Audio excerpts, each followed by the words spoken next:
St. Mark's. It is Friday afternoon, hopefully, and I just have a quick devotional that I want to share with you before the Sunday service that we're going to have. I hope you join us either on Facebook or on YouTube. But here's a quick thought just to get your Friday going, or to wind down your Friday if you get this email late. First off, I have not read through the Methodist hymnal excessively.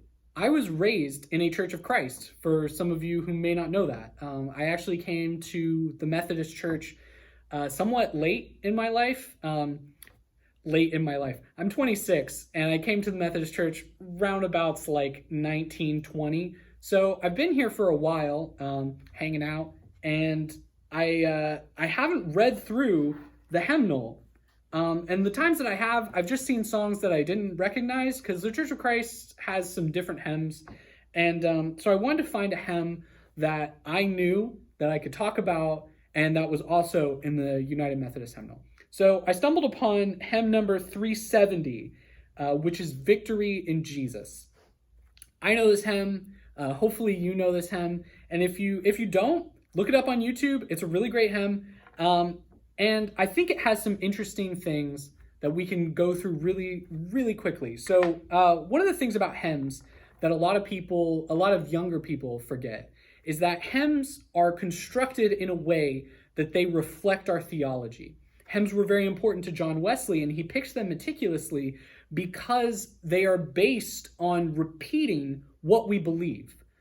This is sometimes what contemporary music misses. And contemporary music will occasionally, the criticism of it would be that it is mindless or that it just doesn't actually get the point of what Methodists truly believe. However, I will say that while scrolling through, I say scrolling like I'm on a phone, while I was looking through the hymnal, I saw a lot of hymns that just emphasized blood a lot. And I was struck with the concept of, how do we get new people, unchurched people, non-Christians into church doors when some of our hymns just overemphasize something like that? Now, that's just kind of a neutral thought. I have, obviously hymns are the important part of how we say back our faith. But I think it's interesting to think about what it would look like from a new person's perspective. So Victory in Jesus is one of my favorite hymns.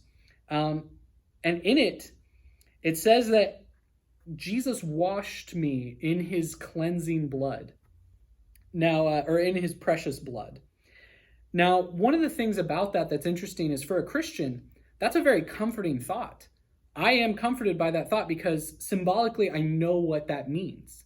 I know that means that I am covered from the wrath of God and that Jesus has claimed me as his own.